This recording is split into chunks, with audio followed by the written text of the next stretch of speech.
Amis de la plume et du papier, divers sujets dans les journaux de ce mardi 23 juin 2026. Bonjour. Quand la frontière Bénin-Niger ouvrira-t-elle? À la manchette du journal Le Béninois Libéré, le Premier ministre du Niger répond. Le Béninois Libéré publie l'intégralité de son message. Participation citoyenne, le Bénin, leader en Afrique, deuxième au plan mondial. C'est la consécration d'une bonne gestion des finances publiques, opine l'opinion aujourd'hui. Le journal Le Paraclet revient sur la trêve politique. Selon Le Paraclet, c'est une expérience inédite pour un peuple friand de débats politiques. De son côté, l'informateur informe pour parler entre l'UPR, l'Union progressiste, le renouveau et la FCBE, les forces Cori pour un Bénin émergent. L'informateur précise qu'une délégation du bureau de la FCBE, conduite par son secrétaire exécutif, a été reçue au siège de l'UPR par le président Joseph Djogbenou. Actualité au Parlement avec Joseph Djogbenou, désignation des représentants du Parlement dans les institutions et organismes de la République. Djogbenou enclenche la procédure, nous dit l'emblème. Blanchiment de capitaux et financement du terrorisme. La loi ne protège pas ceux qui menacent la nation. Le message sans appel du président de la Criette est à lire dans le Béninois Libéré. Edouard Dossa, président de la Cour de répression des infractions économiques et du terrorisme, ne mâche pas ses mots, rapporte le Béninois Libéré. Chers amis, annonce publicitaire avec nous, bel et bien possible, contactez-nous. Aménagement du littoral béninois, démantèlement des constructions précaires à la route des pêches. Information à retrouver dans Décryptage Info. C'est un nouveau ménage sur le littoral, affirme l'opinion aujourd'hui.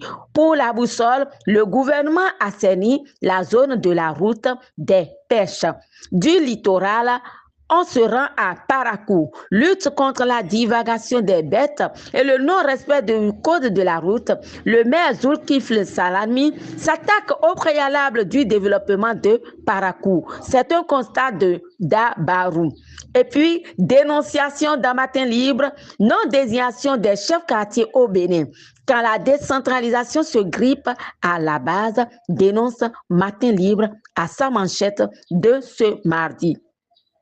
C'était la journée internationale des réfugiés. Protection internationale, 29 000 réfugiés et demandeurs d'asile au Bénin, remarque l'opinion aujourd'hui. Le meilleur confirme, le Bénin réaffirme son engagement en faveur des 29 000 réfugiés et demandeurs d'asile. Chers amis de la plume et du papier, les résultats du bac, c'est pour bientôt. Baccalauréat 2026, les candidats fixés sur leur sort le 8 juillet prochain annoncent la boussole.